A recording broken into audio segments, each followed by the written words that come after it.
6th class. So let's start our today's maths class. In the previous class we completed our exercise 5.4. Now next exercise is 5.5 in which we have how to add or subtract fractionals. ठीक है, fractionals को हम क्या करते हैं, addition और subtraction करेंगे. इससे पहले हम क्या करते थे, सिर्फ कंपैरिजन कर रहे थे उनका. ठीक है, फर्स्ट ऑफ ऑल हमारे पास एडिशन में, लेकिन यहाँ क्या है, फ्रैक्शन में नहीं है, वो किसमें, मिक्स फ्रैक्शन में. मिक्स फ्रैक्शन को हम हमेशा किसमें चेंज करते हैं, जो भी हमारे पास अनलाइक फ्रैक्शन बनता है वैसे यूजुअली यहाँ पे. तो क्या होता है rule, 3 will be multiplied to 5, कितना आ जाएगा 15. 15 में 1 ऐड करें, कितना आ जाएगा 16. और डिवाइड में क्या आता है, जो यहाँ पे डिनोमिनेटर वही डिनोमिनेटर आ जाता है. ठीक है, प्लस ना यहाँ पे भी सेम होगा, 3 मल्टीप्लाई 16, 6 इज 18, 18 प्लस 1 इज 19 और अपॉन में 3. अब हमें ऐड करना है, तो यहाँ क्या होगा, यहाँ हमें सबसे पहले दिख रहे हैं दोनों डिनोमिनेटर सेम है, तो सेम होते हैं तो उसमें वही एलसीएम आ जाता है. यहाँ हम एलसीएम ले लेते हैं. ठीक है, क्या हो जाएगा, 3 को हम 3 से ही करेंगे तो एलसीएम कितना आ गया यहाँ से 3, तो एलसीएम आ गया यहाँ 3. अब रूल क्या होता है, इस 3 को इससे डिवाइड करो, कितना आंसर आएगा 1, तो क्या हो जाएगा 1 और उस 1 को किससे मल्टीप्लाई करना है 16 से. 16 हो गया, साइन क्या बीच में प्लस. ठीक है, उसके बाद this 3 will B divided by 3, कितना आ जाएगा 1 आएगा. उस 1 को किससे मल्टीप्लाई करेंगे 19 से, तो क्या आ जाएगा हमारे पास यहाँ से आंसर 5 और यहाँ पे 2 और एक 3 अपॉन 3. ठीक है, सिंपली एडिशन करना है. नाउ नेक्स्ट इसका पार्ट है जो कि हमारे पास है 5:1/5 प्लस करना है उसमें हमें 2:2/5. ठीक है, क्या रूल है हमारे पास, वही सेम मिक्स फ्रैक्शन दिख रहा है. 5 विल बी मल्टीप्लाइड टू 5, कितना हो गया 25. 25 में 1 ऐड करें, कितना हो जाएगा 26. अपॉन में कौन सा आता है, जो डिनोमिनेटर में दिख रहा है वही वैल्यू आ जाएगी. साइन क्या है प्लस, तो प्लस ही लगाएंगे. 5 will be multiplied to 2 is 10, 10 plus 2 is 12 और अपॉन 5. अगेन डिनोमिनेटर्स का क्या लेंगे हम, एलसीएम 5 और 5 है, 5 5 से हो जाएगा, तो एलसीएम कितना आ गया 5, तो यहाँ लिख दो 5. उसके बाद 5 को इससे डिवाइड करो, कितना आंसर आया 1. 1 को किससे मल्टीप्लाई करोगे 26 से, 26 से आ जाएगा, साइन क्या है प्लस. 5 डिवाइडेड बाय 5 इज 1 और उसको मल्टीप्लाई करेंगे किससे 12 से, कितना आ जाएगा 8, 3 और अपॉन 5. ठीक है, ये कब थे, जब हमारे पास डिनोमिनेटर सेम थे. नाउ अगर डिनोमिनेटर्स डिफरेंट आए तो कैसे होगा addition. So next question is, so here again we have to add the fractions, but here we have that 2 are mixed fraction but and other one is in the fraction already. ठीक है, तो हमें क्या करना है, इसको change करना है. तो क्या रूल होता है, 10 will be multiplied to 1, कितना हो जाएगा 10.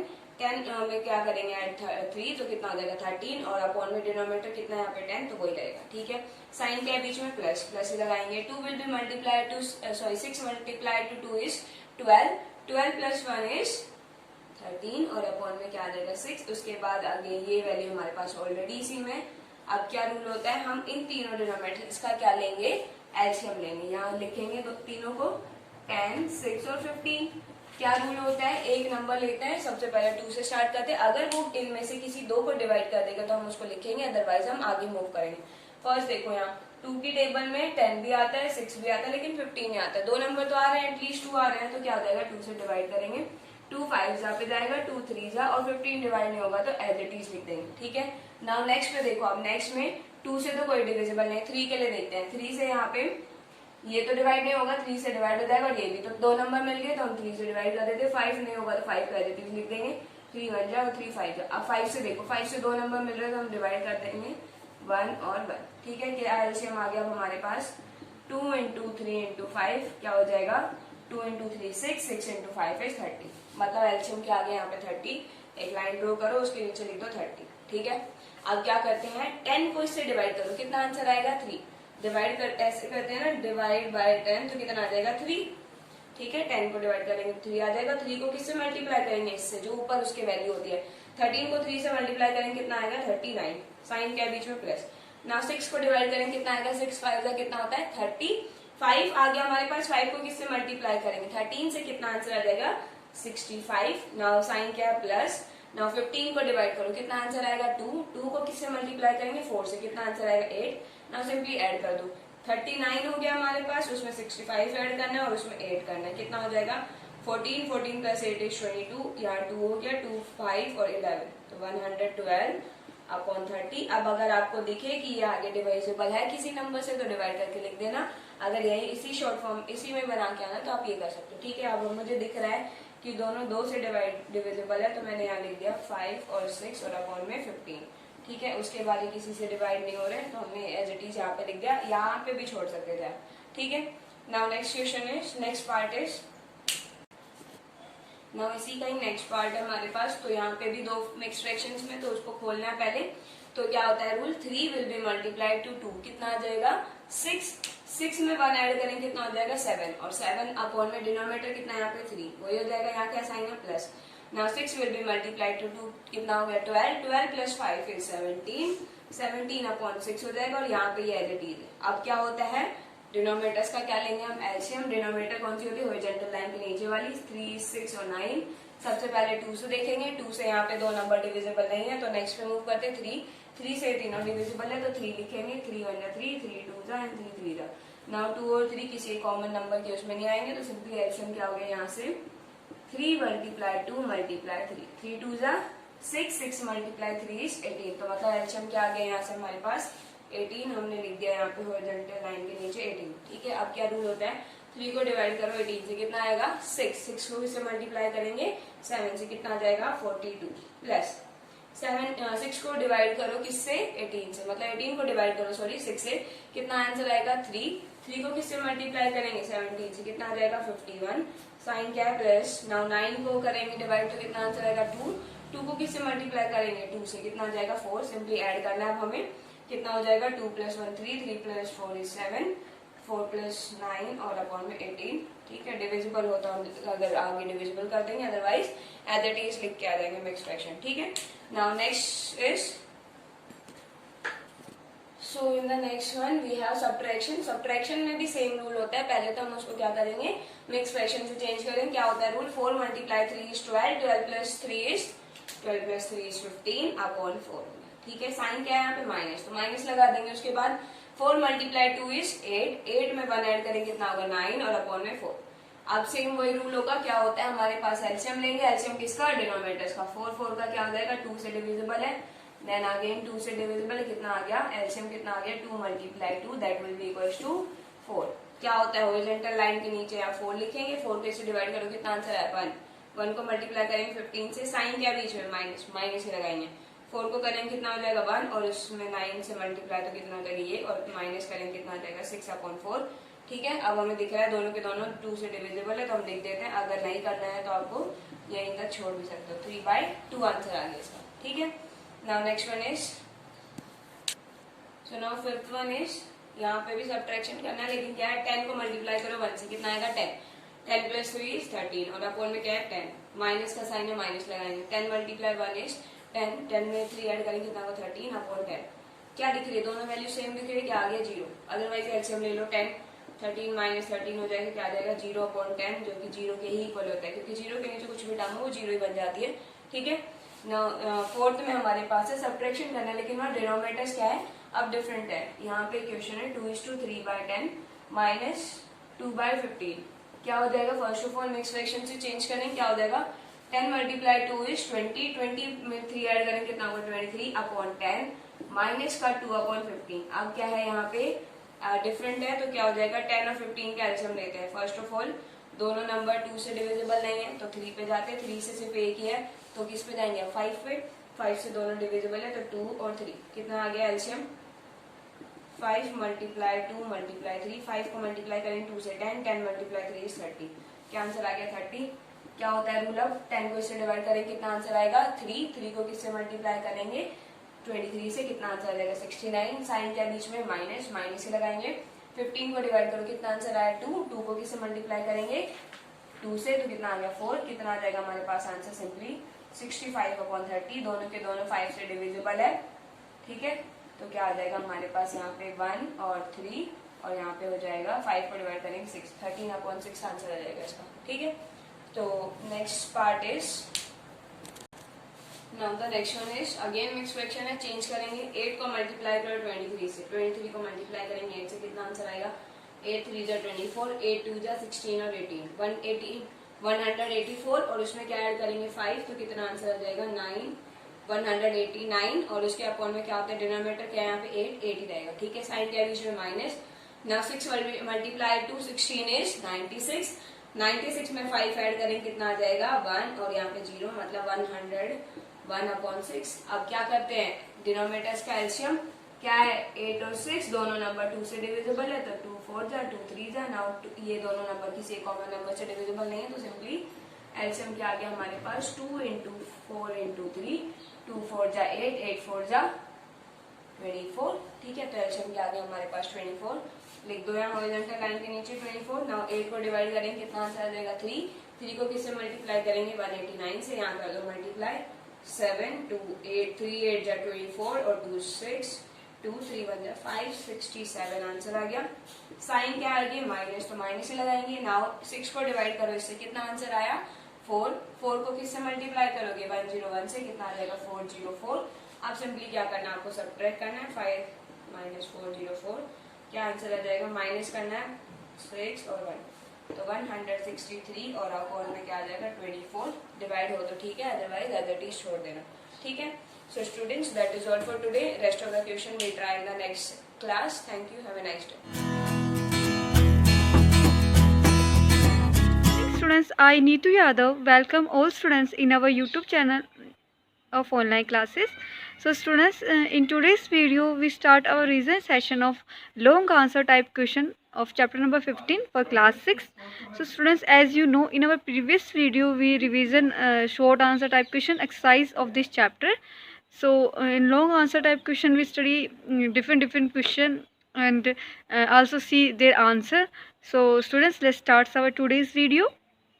Question number first is draw a label diagram of water cycle and explain its importance. जो वाटर साइकिल है उसकी क्या इम्पोर्टेंस होती है और उसका एक लेबल डायग्राम आपको बताना है, जो कि first long answer type question है. So answer is importance of water cycle. So students, diagram of water cycle was already available in your book. So importance is it regulates temperature of the earth. It helps in regulating weather on earth. It helps in distribution of water to large area.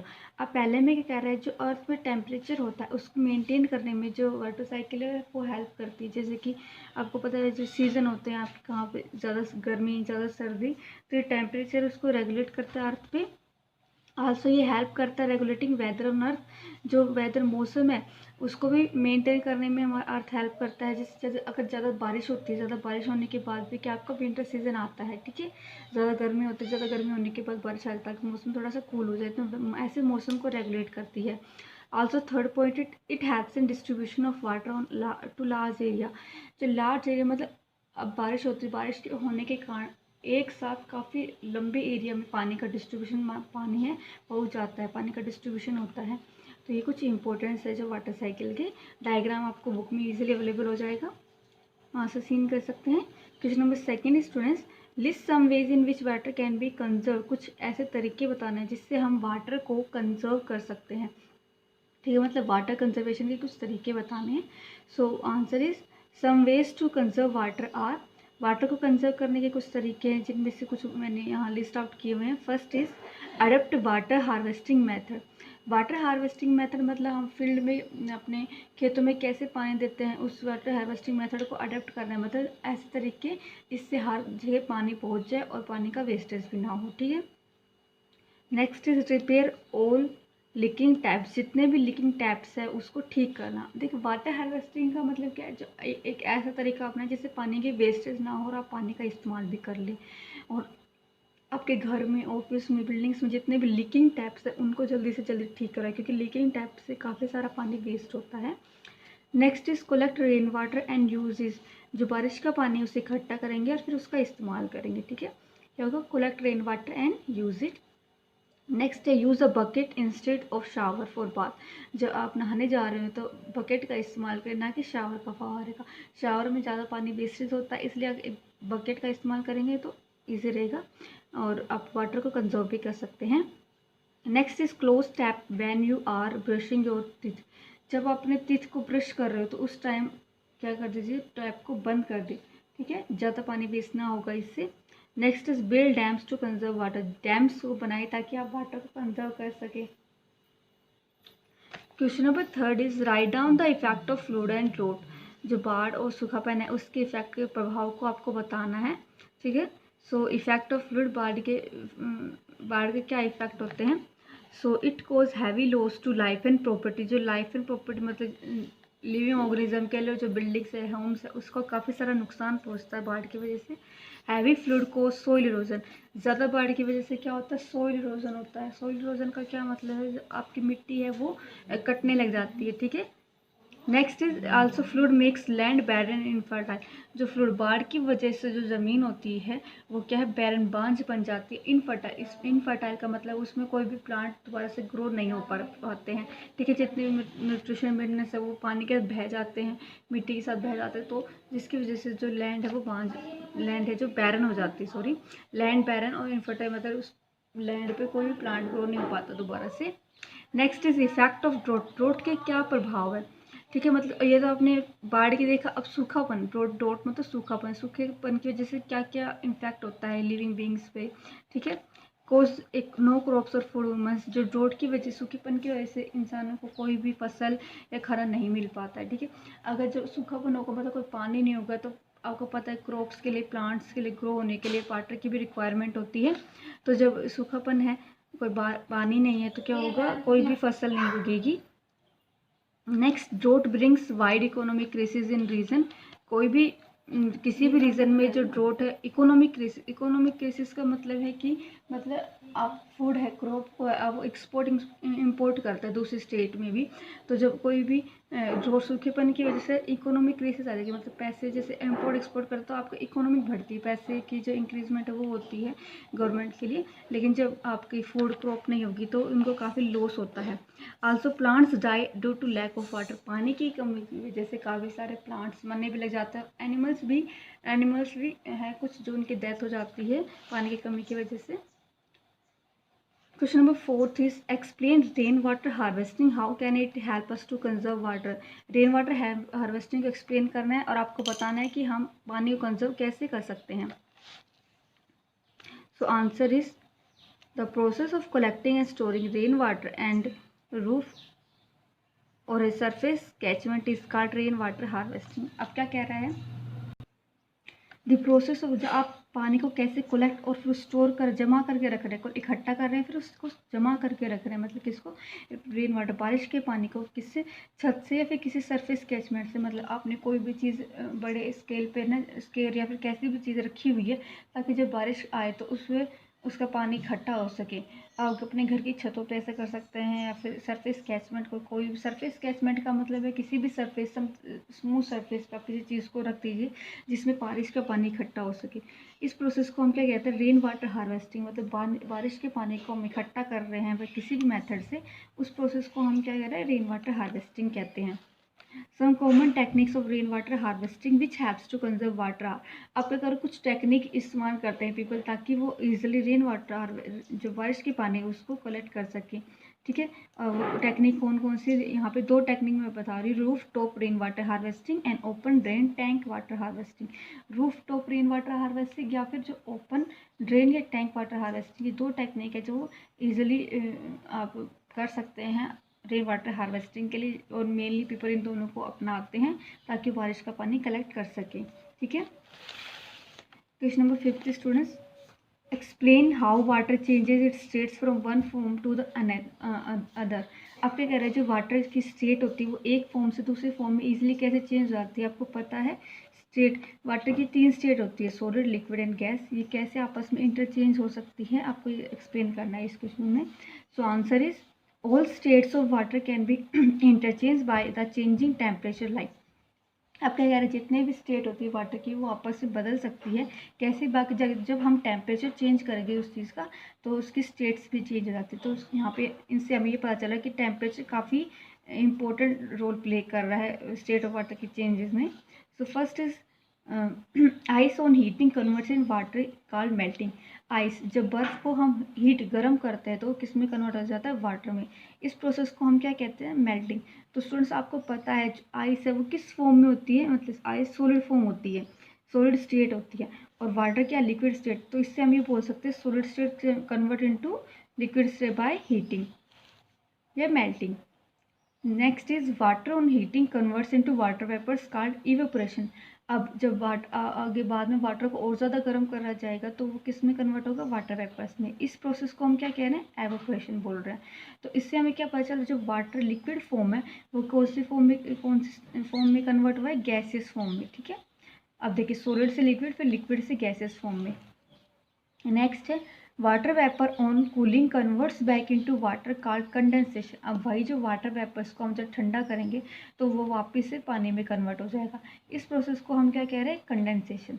अब इस condensation में क्या हो रहा है, water vapour जो कि gases form है उसको जब हम कूल डाउन करेंगे वो किस में कन्वर्ट हो रहा है, वाटर में, जो कि क्या है, लिक्विड फॉर्म। तो मतलब gases form is converted into in liquid form by cooling. Cooling process के थ्रू हम गैसेस फॉर्म को लिक्विड फॉर्म में कन्वर्ट कर रहे हैं और इस प्रोसेस को उन्होंने क्या नाम दिया है, condensation. Next, water on cooling converts back into ice called freezing. अब क्या कह रहे हैं, वाटर को जब हम और ठंडा करते हैं या फ्रीज़र में रखते हैं तो वो वापस से किस में कन्वर्ट हो जाता है, बर्फ़ में कन्वर्ट हो जाता है, आइस में कॉल्ड, जिस प्रोसेस को क्या हम कह रहे हैं, फ्रीजिंग।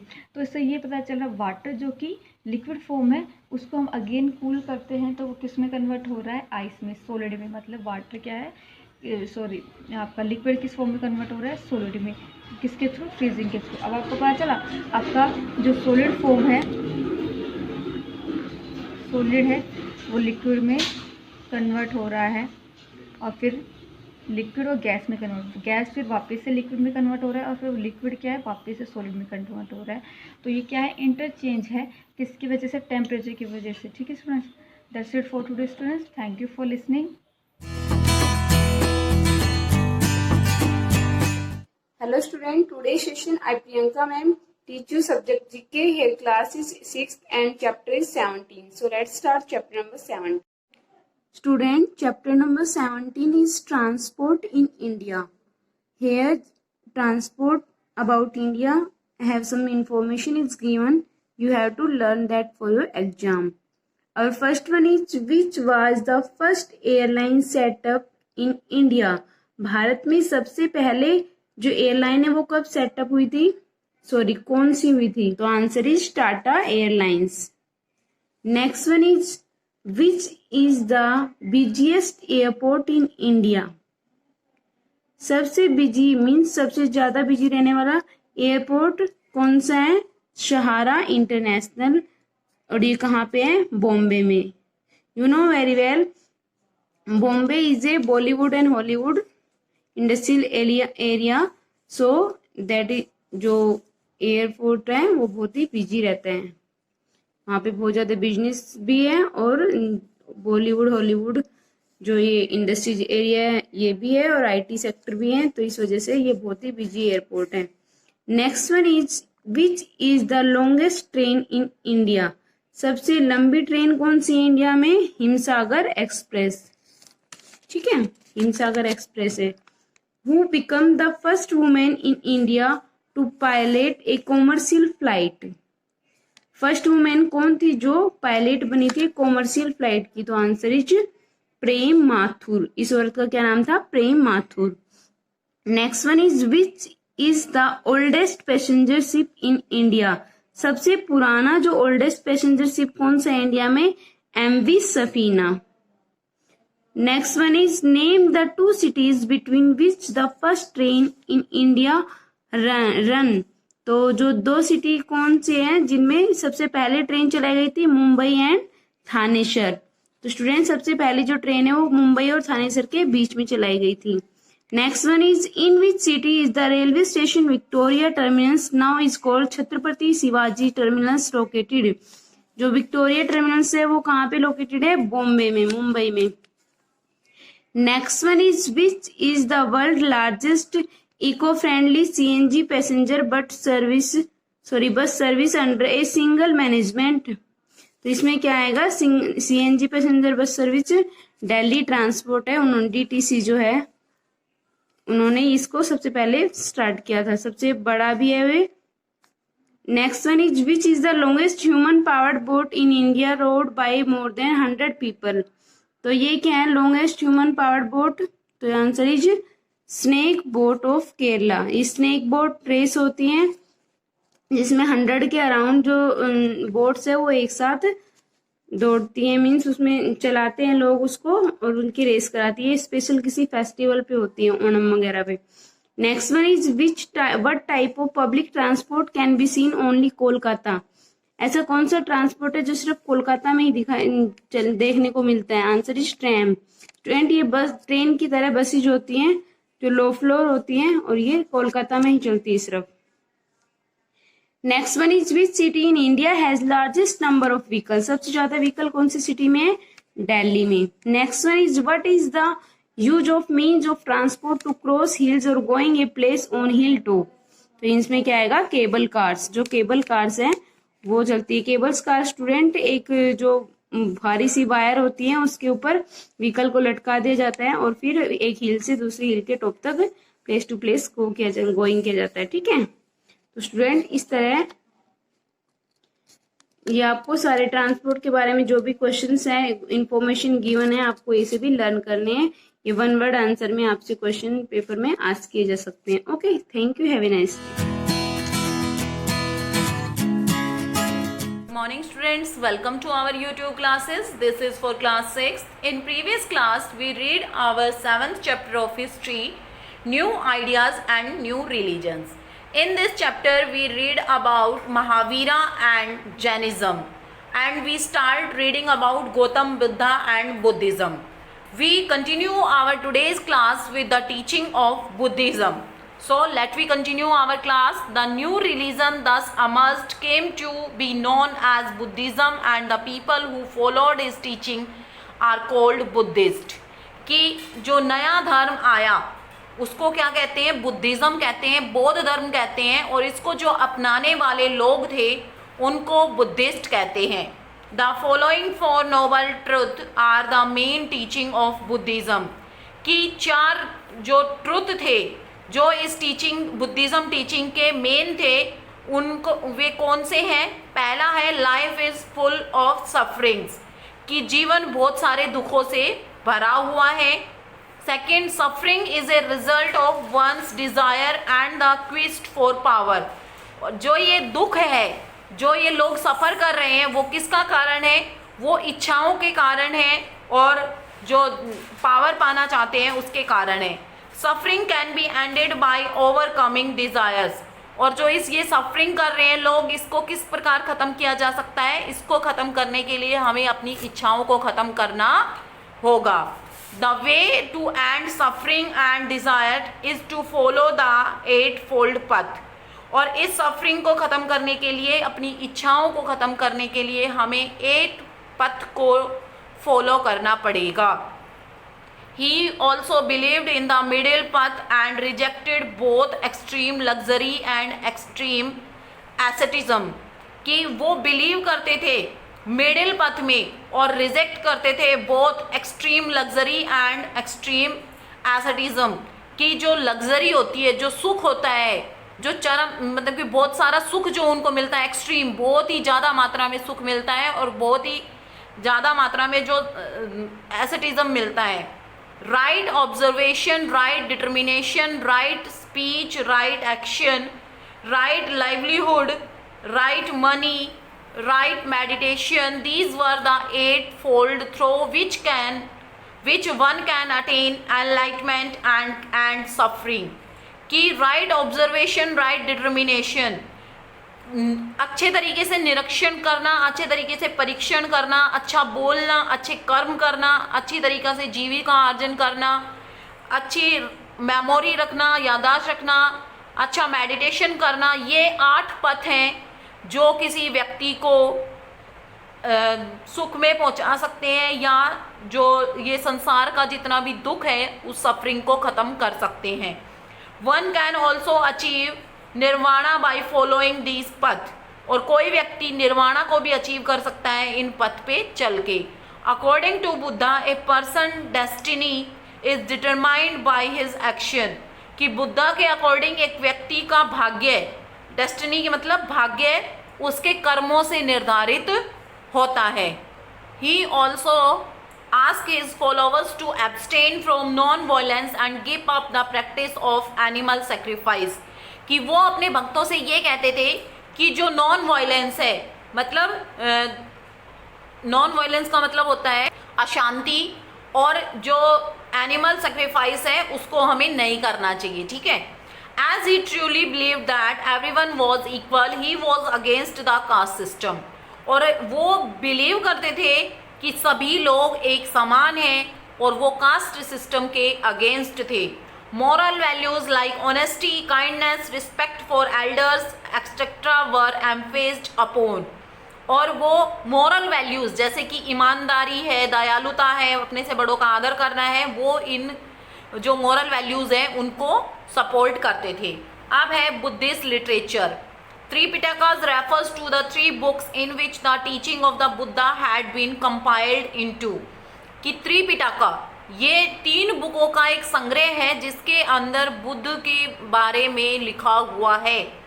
दीज बुक्स द विनय पिटाका, सुता Pitaka and Abhidhamma Pitaka were written in पाली। इन 3 बुकों के नाम क्या है? विनय पिटाका, सुता पिटाका और अभिधम्मा पिटाका, जो पाली लैंग्वेज में लिखी गई हैं। Buddhist art and architecture. Many Buddhist monument and sculptures have been found in different part of India, कि बहुत सारे बुद्धिस्ट मोन्यूमेंट और स्कल्पचर्स मिले हैं भारत के विभिन्न भागों में।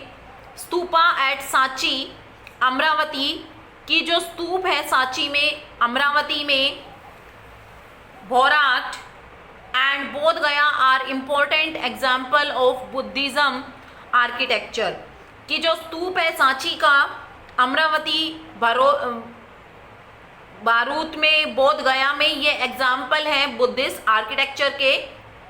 These are semi-spherical dome-like structures that contain the scared remains or relics of Buddha or some other monk such as tooth, hair and nail, कि ये सेमी-स्फेरिकल डोम है, स्ट्रक्चर में है, मतलब कि अर्ध गुम्बदाकार में। ये देखिए, ये पिक्चर दिखा रही हूँ मैं आपको, इस टाइप के ये होते थे, और इनके अंदर क्या था कि contain the square remain of, कि ये रिमेन रखते थे जो मोंक होते थे, उनके दांत, उनके बाल और उनके नाखून। There are small circular chambers inside the stupas where the relics are kept, और इनके अंदर सर्कुलर चैम्बर्स होते थे, मतलब कि गोलाकार चैम्बर होते थे इन स्तूप के अंदर, जहाँ पे इनके इन अवशेषों को रखा जाता था। मैनी चैत्यास और prayer halls were also constructed, कि बहुत सारे चैत्यास, जिनको प्रेयर हॉल भी बोलते हैं, बनाए गए थे। These halls are usually rectangular in shape and had a large number of column with a semi circular roof, कि ये हॉल रेक्टेंगुलर शेप में थे और लार्ज नंबर ऑफ कॉलम्स बने हुए थे और सेमी सर्कुलर इनकी रूफ थी। दे आर मैनी चैत्यास और कारले, Sanchi, Sarnath, Ellora and other places, और बहुत सारे जो प्रेयर हॉल थे वो हैं कारले में, सांची में, सारनाथ में, एलोरा में और भी बहुत सारे स्थानों पे। बुद्धिस्ट मोनेस्ट्रीज और viharas are another example of Buddhist architecture, कि बुद्धिस्ट विहार या बुद्धिस्ट जो मोनेस्ट्रीज हैं, मतलब कि इनके जो मंदिर हैं या इनका जो पूजा का स्थान है, वो और एग्जाम्पल है बुद्धिस्ट आर्किटेक्चर के। Viharas usually have long row of small cells और rooms each occupied by a monk, कि विहार्स के अंदर क्या है, एक लॉन्ग रो है, स्मॉल मतलब छोटे छोटे रूम्स की एक रो बनी हुई है, बहुत सारी रो बनी हुई है, जिसके अंदर जो एक एक कमरा एक एक मोंक को मिला हुआ है।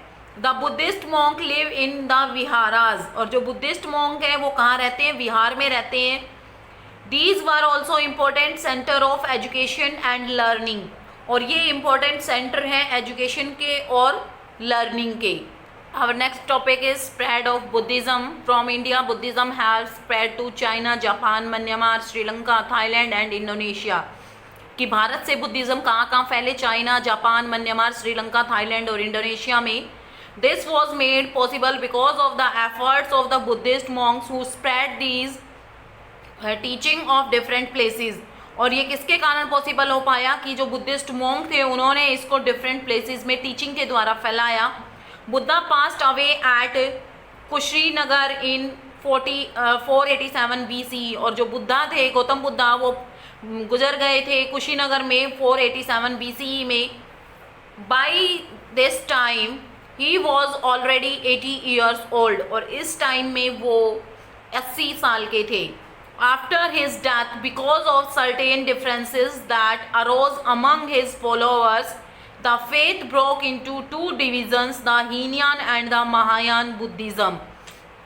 कि इसके इनकी मृत्यु के बाद बहुत सारे डिफरेंसेस अरोज हुए, इनके फॉलोअर्स के बीच में बहुत सारे विरोधाभास पैदा हुए, और जो इनका विश्वास था वो दो भागों में बट गया, एक हीनयान और एक Mahayana.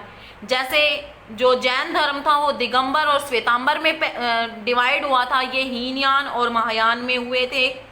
The Hinayana believe that Buddha was a preacher while for the Mahayana Buddha was a god. कि हीनयान मानते थे कि बुद्धा एक प्रवक्ता थे, मतलब एक भाषण देने वाले थे लोगों को, जैसे कि कोई प्रवचन देता है ना, कोई साधु महात्मा प्रवचन देता है, तो वो थे, प्रवक्ता थे एक। जबकि महायान क्या मानते थे कि गौतम बुद्धा या भगवान थे। ये देखिए, ये पिक्चर है द बुद्धिस्ट की, ये मॉन्क है, ऐसे मॉन्क होते हैं, ठीक है, जो बुद्धिज्म के होते हैं। तो I hope students you understand the chapter very well. Today we complete our 7th chapter of history in reading. In next class we do the exercise and question answer of the chapter. Thank you. Have a nice day. Good morning students. बेटा हम कर रहे हैं part 9, हमारी पृथ्वी एक अद्वितीय ग्रह है, जिसको हमने पढ़ा इसमें पृथ्वी के बारे में ही कि सौरमंडल पे, जो सौरमंडल है उसमें 8 ग्रहों में से एक पृथ्वी है। पृथ्वी सौरमंडल में स्थित बड़े आकार का ग्रह है, जिसकी आकृति गोल है, जिसके तल पर कहीं जल है तो कहीं चट्टानें व मृदा, और चारों ओर से वायु से कई परतों से ये घिरा हुआ है। फिर इसके बाद में कि इसमें जो इसको मुख्यतः 3 जो सजीव विद्यमान है, इसमें उनको 3 वर्गों में बांटा गया है, पेड़ पौधे, पशु जगत और मानव जगत।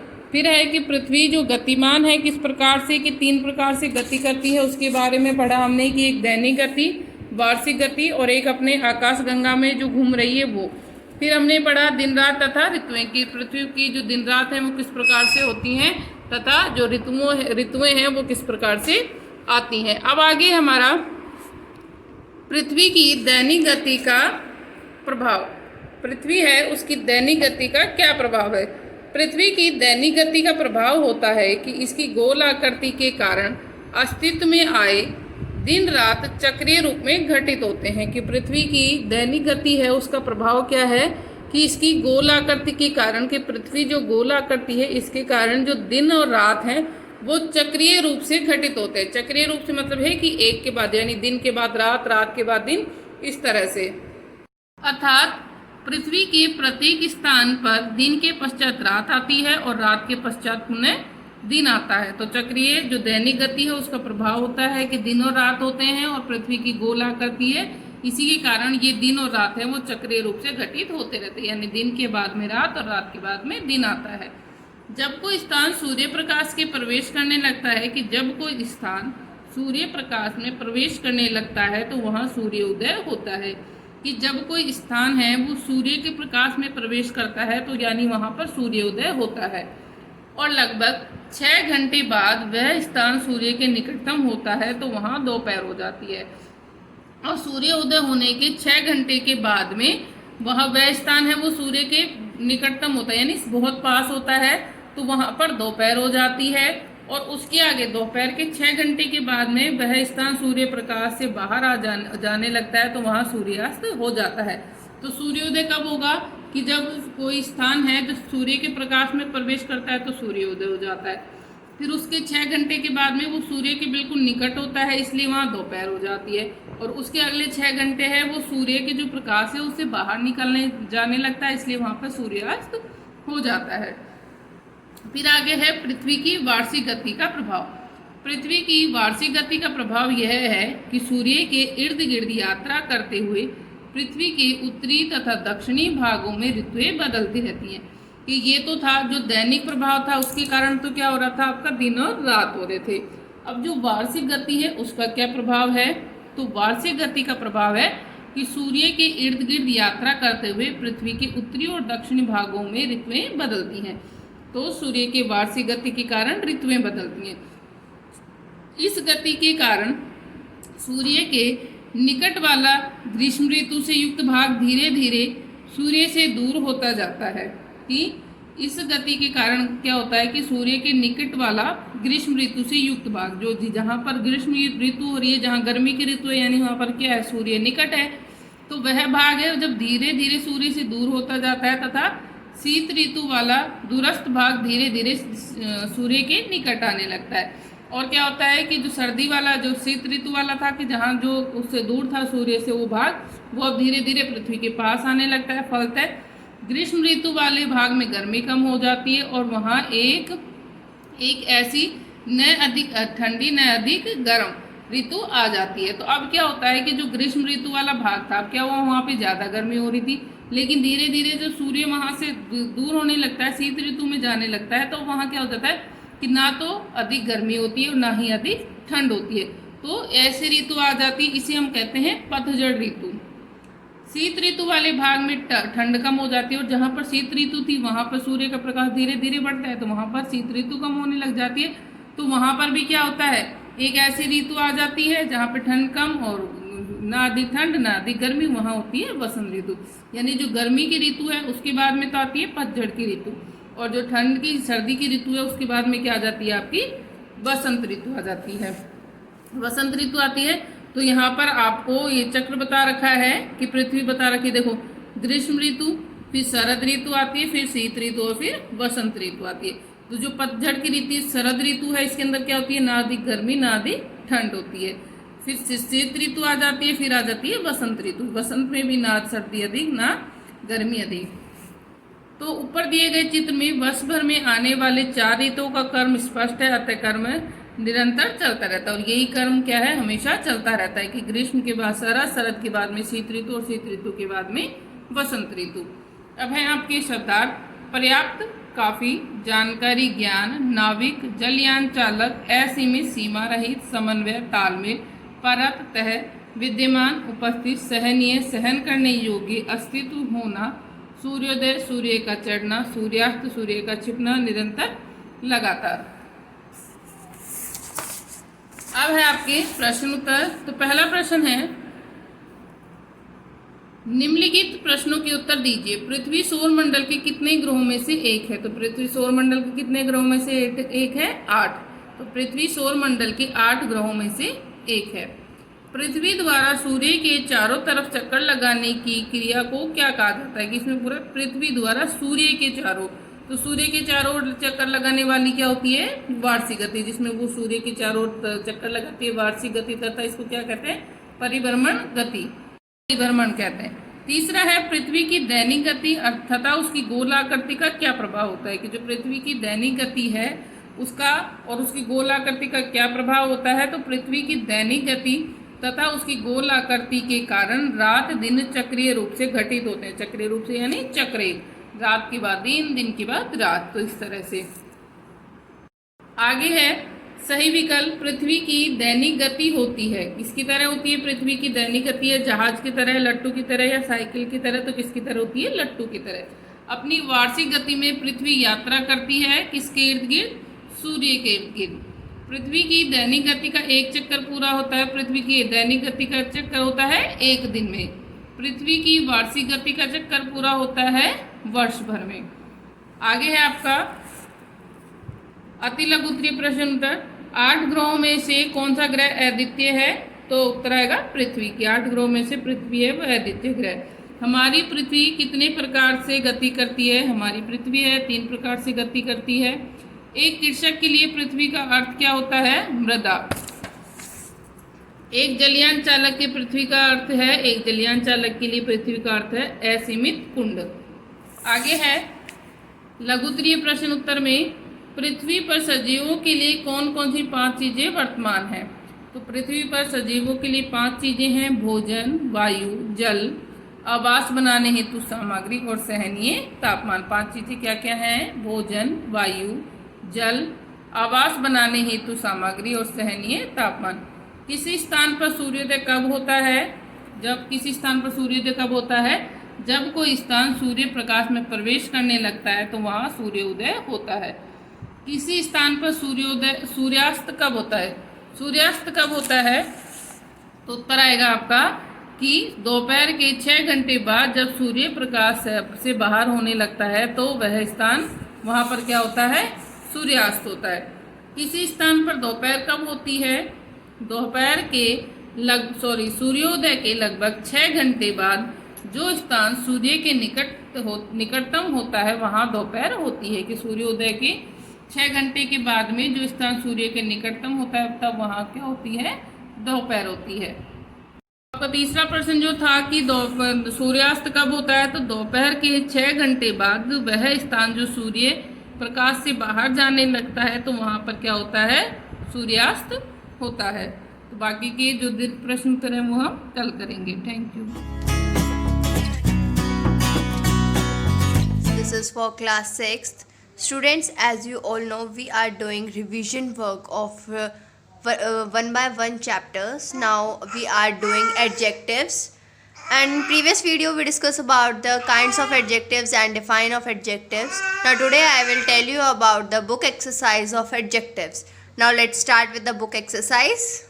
If the students, those who have not done the book exercise, can do their book exercise with my video. Now let's start. So students, this is the first exercise which is based on kinds of adjectives and it is on page number 36. Now A part is underline the adjectives in these sentences and start what kind of adjective they are. Also indicate the nouns which they describe.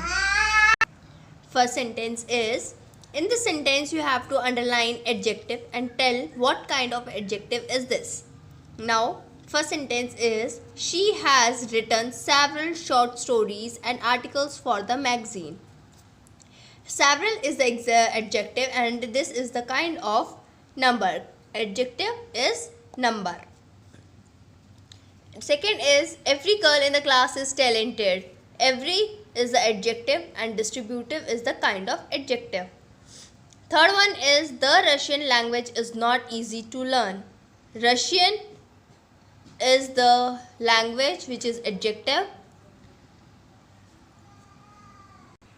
In this sentence, easy is the adjective and quality is kind. Next is, we have enough grain stored to last for 6 months. Enough is the adjective and quantity is kind of adjective. Malini won the first prize in the debate. First is adjective, number is kind. Which vegetable would you like for our dinner? We are asking the question, so which is the adjective and this kind is interrogative. These kites are colorful. In this, these is the adjective, kind is demonstrative. A haunted house stood on the barren hill. Haunted is the quality. The campers pitched their tent in their woods. There is the adjective and kind is possessive. Which toy will you, young child, choose? This is which is the adjective and interrogative is the kind. Now on the basis of second exercise, complete these sentences with adjective as indicated in the brackets. इस question में आपको brackets में already adjective का kind दिया हुआ है कि आपको कौन से काइंड ऑफ एडजेक्टिव के अकॉर्डिंग इसको फिल करना है. So let's start with the adjective and you have to use an example of that adjective only. First sentence is, the dash boy seemed lost and tired. The brilliant boy, quality आपको fill करनी है, brilliant, innocent, intelligent. You can use any example of quality. Second sentence is, look at dash cobwebs in the corner.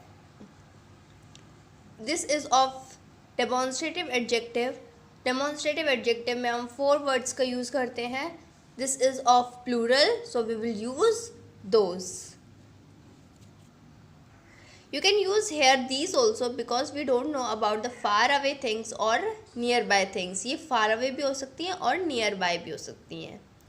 I have bought Dash the tickets available. Indefinite numeral adjectives. We are using few the example of indefinite numeral adjectives. You can use anyone else also. Now you have to use distributive numeral adjective, and we are using every. Every qualified person can enter the contest.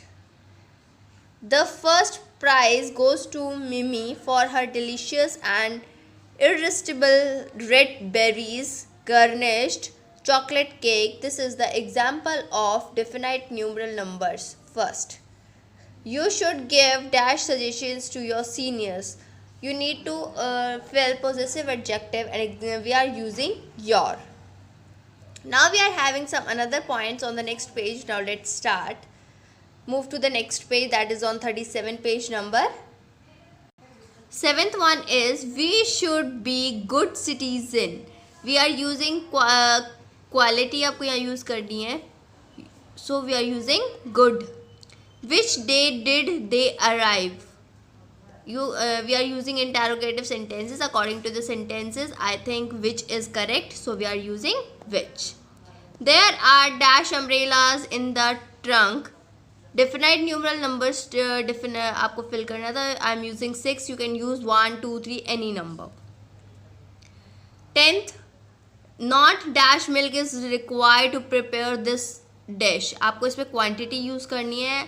मैंने यहाँ पे sufficient milk use किया है. आप यहाँ पे कोई और word अगर आपका example fit हो रहा है, यहाँ पे आपको लगता है कि कुछ you want to try another one, you can use any example of quantity. Okay students, now I have a last book exercise which is based on the formation of adjectives, which we will discuss about the suffixes. As you can see here, some common suffixes are used. These are the suffixes which are used to make these words. Now on the basis of the suffixes, we are having a book exercise. You can see here. Complete these sentences with adjectives formed by adding suitable suffixes to the words given in the brackets. आपको given है brackets में adjectives. इन words को क्या करना है आपको इन words में suffixes add करने like this and make your adjectives and write it down in the filling the blanks. Some I will tell you and rest of the you have to do.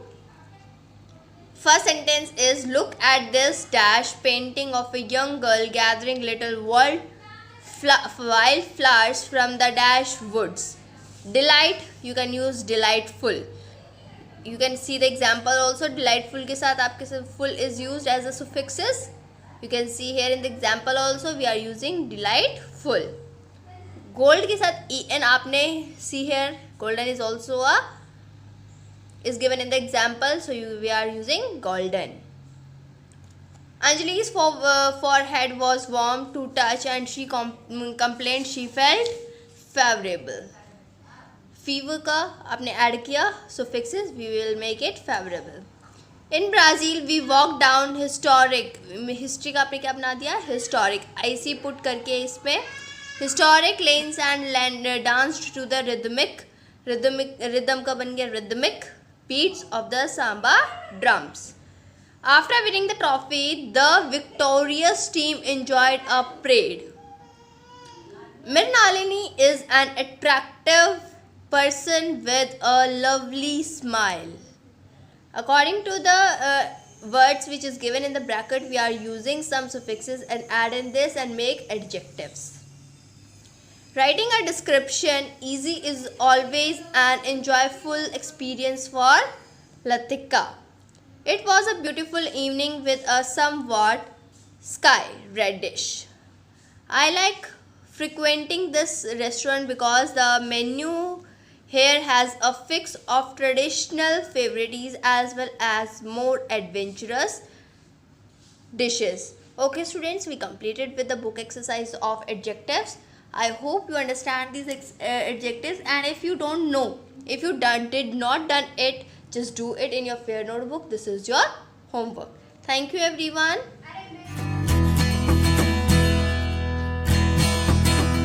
Hello student, today's session I Priyanka ma'am teach you subject computer. Here I tell you some basic questions that generally ask in your S7 exam. So let's start our basic questions. That is the revision for your S7 exam. You have to learn all that questions. Okay. Student, in previous video, I discussed about how to make new folder and how to change the desktop like that. Okay. And some concept of memory. So our today's topic is shortcut keys. Our first is control plus A. Control plus A किस लिए use होता है? Select करने के लिए सारे matter को, जो टेक्स्ट आपने डेस्कटॉप पे राइट किया है उसको सेलेक्ट करने के लिए. Next one is control plus B, bold. आपके टेक्स्ट को आपको मोर अट्रैक्टिव बनाने के लिए बोल्ड करते हैं उसको, तो इसके लिए हम शॉर्टकट की यूज कर सकते हैं control plus B. But on screen below the menu bar, B is the button that you can directly press by selecting the matter. तो इस तरह से भी आप कर सकते हैं. Next one is control plus C. ये किसके लिए यूज होता है? कॉपी के लिए. कंट्रोल प्लस डी, डिलीट के लिए यूज होता है. Next one is control plus E, centre alignment. कोई भी टेक्स्ट उसको सेंटर में सेट करने के लिए सेंटर अलाइनमेंट का यूज करते हैं. Control plus E. Control plus F, कोई भी टेक्स्ट है उसमें एक पर्टिकुलर वर्ड या पर्टिकुलर लेटर को फाइंड आउट करने के लिए फाइंड का यूज करते हैं. Control plus G, go to, एक पर्टिकुलर टेक्स्ट पे जाने के लिए गो टू का यूज करते हैं. And control plus H, replace. कोई भी टेक्स्ट आपने बाय मिस्टेक रॉन्ग राइट कर दिया है और वो टेक्स्ट उस पैराग्राफ में काफी टाइम आ रहा है. फॉर एग्जाम्पल, आपने जो कंप्यूटर उसकी स्पेलिंग COMPUTER कर दिया है, तो आप चाहते हो कि ये जो मिस्टेक है ये करेक्ट हो जाए और सब जगह हो जाए, तो आप उस लेटर को सिलेक्ट करेंगे, वर्ड को सिलेक्ट करेंगे, फिर उसकी जगह जो करेक्ट वन है उसको राइट करेंगे, then replace control plus H press करेंगे और उसको रिप्लेस कर देंगे, तो सारे में स्पेलिंग करेक्ट हो जाएगी. Okay. Next one is control plus I. जो टेक्स्ट होता है उसको स्लैंटिंग मीन्स टेढ़ा दिखने के लिए हम कंट्रोल प्लस आई का यूज करते हैं. इटैलिक के लिए कंट्रोल प्लस जे, जस्टिफाई. जस्टिफाई का यूज स्टूडेंट तब होता है जब हमने कोई टेक्स्ट टाइप किया है उसमें left, right and top and bottom में उसका सेम गैप हो, सभी लाइंस इक्वल डिस्टेंस पे, मीन्स प्रॉपर दिखे वो टेक्स्ट, तो हम जस्टिफाई का यूज करते हैं. Next one is control plus A, hyperlink. Two sheets को या टू पेजेस को कंबाइन लिंक करने के लिए हम हाइपरलिंक का यूज करते हैं. Control plus L, left alignment, means text को लेफ्ट में सेट करने के लिए कंट्रोल प्लस एल यूज करेंगे और राइट में करने के लिए control plus R. Next one is control plus M. M क्या होता है? Increase indent. जो आपने टेक्स्ट राइट किया हुआ है उसके साइज को डायरेक्टली इंक्रीज करने के लिए इंक्रीज इंडेंट और डिक्रीज इंडेंट, दो कंसेप्ट होते हैं. तो कंट्रोल प्लस एम क्या होता है? Increase indent. And control plus Q होता है decrease indent. Next one is control plus N. Control plus N होता है न्यू फाइल के लिए. अगर स्टूडेंट आपने कोई फाइल न्यू ओपन करनी है तो कंट्रोल प्लस एन यूज करेंगे. बट अगर आपने फाइल को ऑलरेडी सेव किया हुआ है और फिर इसको रीओपन करना है तो आप कंट्रोल प्लस ओ का यूज करेंगे. ओके. तो आपका एग्जाम में इस चीज का ध्यान रखना है. अगर आपसे पूछा जाए न्यू फाइल है तो एन करना है, अदरवाइज ओ ओपन करने के लिए. Next one is control plus P, to printing any file. Control plus Q, अभी मैंने आपको रिसेंटली टेल किया था कि डिक्रीज इंडेंट क्या होता है. Next one is control plus R, right alignment. Next one is जो टेक्स्ट होता है उसको राइट में शिफ्ट करने के लिए. Next one is control plus S. If you made a file in any application you can save control plus S directly. Next one is control plus T, tab. Control plus U, underline. And control plus V, paste. Control plus W, close to currently open window. जो application open है उसको directly close करने के लिए control plus W का use करेंगे. Student, paste होता है कोई डाटा आपने कॉपी किया है उसको दोबारा से प्रिंट करने के लिए पेस्ट का यूज करते हैं उसी पेज पे, अदर पेजेस पे. Next one is control plus x. कोई भी मैटर आपने राइट कर दिया उसको कट करने के लिए कंट्रोल प्लस एक्स का यूज करेंगे. वाई, दोबारा से उसको उसी फॉर्म में लाने के लिए रीडू यूज करेंगे. एंड अनडू, अगर आपने कट किया है तो दोबारा से उसको वापस लाने के लिए. वन अनडू और रीडू एक दूसरे के अपोजिट होते हैं. तो स्टूडेंट, आपको ये जो शॉर्टकट की है अच्छे से लर्न करनी है एग्जाम के लिए। और ये फिर इन द ब्लैंक्स में भी पूछी जा सकती है आपसे, एमसीक्यू में भी, तो इसके जो प्रॉपर आंसर है वो प्रॉपरली लर्न करने हैं। Okay, next question is what is desktop. Home screen या फर्स्ट स्क्रीन होती है कंप्यूटर की, उसको क्या बोलते हैं? डेस्कटॉप। ओके, तो स्टूडेंट आज के लिए इतना ही, आप इनको ये सब कुछ रिवाइज करना है।